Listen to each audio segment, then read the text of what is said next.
not a good look, Jenny. No.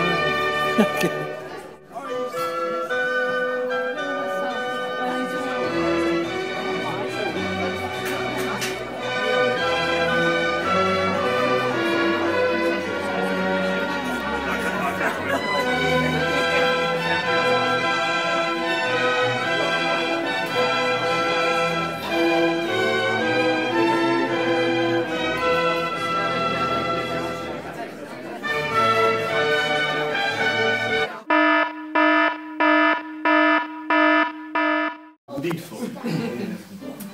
Now, in the past, it's what I've done at when I've done this function, this thing at the Ruby and the Golden Wedding anniversaries, is to use a term, using a term that's very popular in academic circles at the moment, contextualize. I don't know where that word came from. I suspect it probably came from across the Atlantic. I don't know. It has a ring about it. It might have done. It's to contextualize the events by describing what the events that occurred after that memorable day. I mean, I say memorable, of course I wasn't there, but the day that for many of you is memorable, on the 28th of July 1951. I told you about the chronicled events that occurred afterwards, and then I chronicled the events that occurred beforehand at the whatever it was, the Golden Wedding anniversary. Now, despite what my physicist friends tell me, as far as I'm aware, time has a linear trajectory, which usually moves forward. So having done the events before and the events afterwards, that's left me something of a quandary about what I could do on this occasion. But it is the case that time also runs in parallel. So it should be possible to contextualize the occasion by reviewing events that occur contemporaneously. And actually, this is not an original idea, because this is something that Peter, you did rather brilliantly, if I can say so, at the Golden Wedding anniversary of your marriage to Mary's last year. However, Peter, I'm bound to say the examples such as the Cuban Missile Crisis, which you chose, were really rather marginal and low-key in the grand scheme of things. Then, as it happens, there were some very significant events taking place not a million miles away from the Economic Baptist Church in Wallasey. So just across the River Mersey, which you can now get to by way of the Queensway Bridge, the Queensway Tunnel, the Wallasey Tunnel, built in 1971. I've been doing my homework on the tunnels between Wallasey and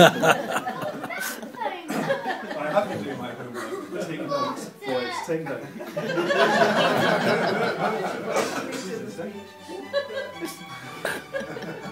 Now where was I?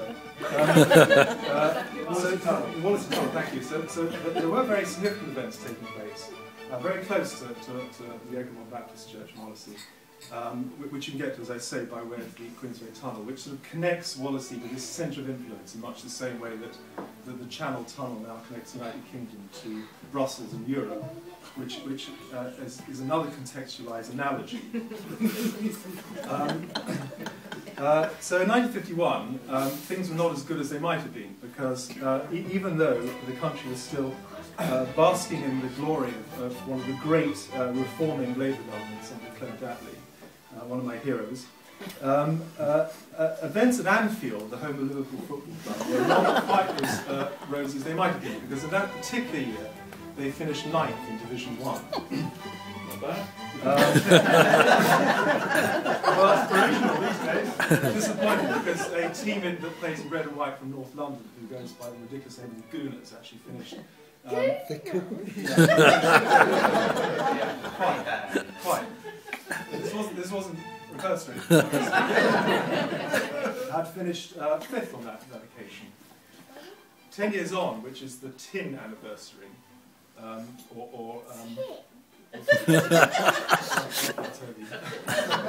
tin anniversary, things were not much better, because in that particular season, Arsenal finished 3rd and Liverpool finished 10th.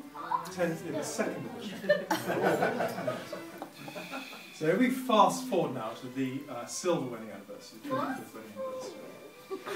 which was a very memorable occasion because we all went out for a family dinner in Brussels. We went to a fabulous Rousselois restaurant, which I remember very well because before that, my only experiences of dining out were at the Pilgrim's Progress, Pilgrim's Rest in St Albans.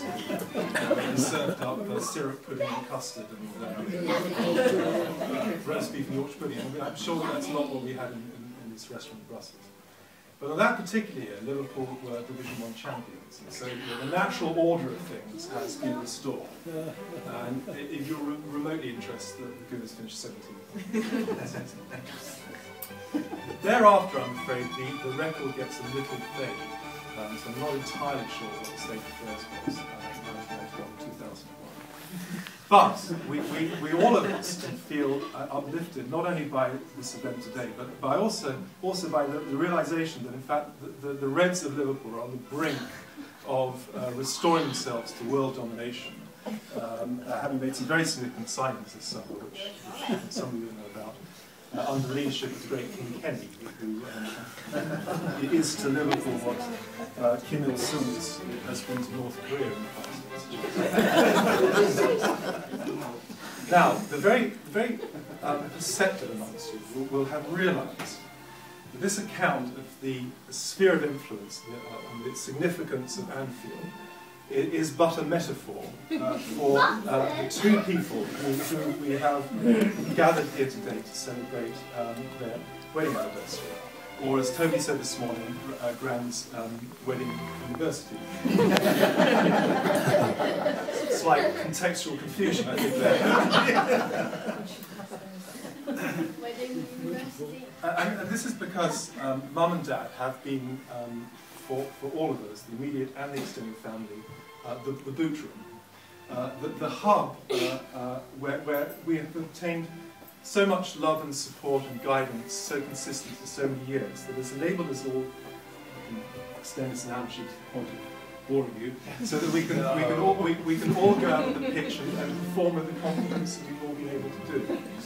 And this, unlike Liverpool Football Club, has been a truly glorious managerial reign, consistently over many years, and will continue to be, in a way that it's actually impossible to find words to express our sort of love and gratitude for all that you've done as managers of the extended team. So, I'm getting to the end, and actually this is all a preamble for a toast, in case you haven't.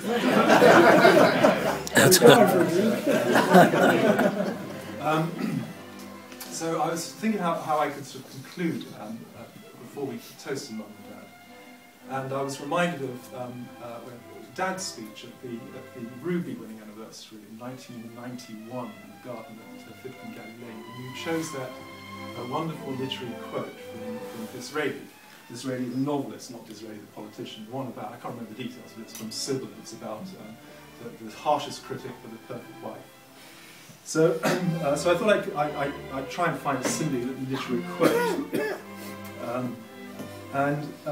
So I was thinking what would be appropriate. And amongst Dad's many achievements, which many of you will be familiar with, the Wine Lake, the CAP, Set Aside, my favourite, chasing Jonathan around the garden at 24 Warwick Road before he finally landed his boot on Jonathan's backside. although Jonathan, you claim to this day that he actually missed. He sort of missed.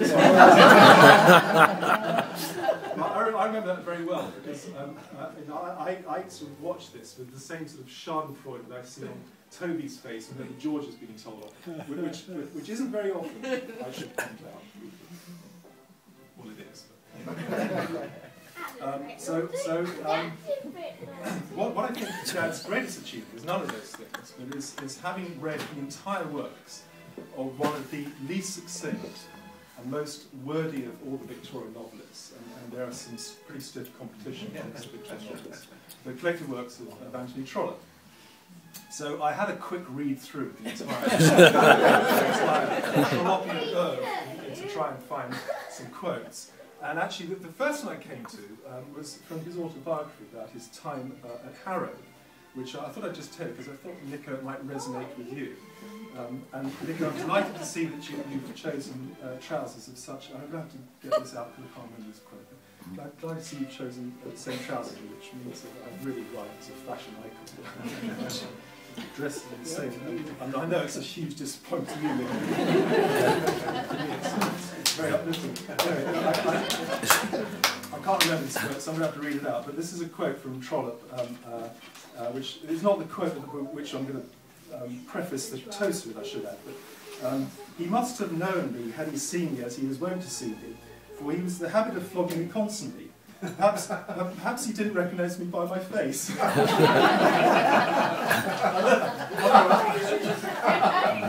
don't know whether that resonates with you or not, Nick. I suspect it might. However, the quote I have chosen, you have to listen carefully, is from The Last Chronicle of Barset, which a terrific novel, comes at the end of that fantastic 6-novel panoramic suite in Victorian life. And this is a lovely quote, I think. It's very hard sometimes to know how intensely we are loved and what value our presence is to those who love us. And I don't think, in fact, on this occasion there can be any doubt about that. So what I would ask you to do is to raise your glasses to toast Mum and Dad, Gran and Grandad, Dorothy and Michael.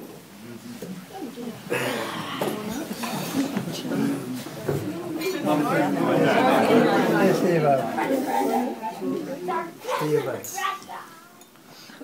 Hip hip hooray.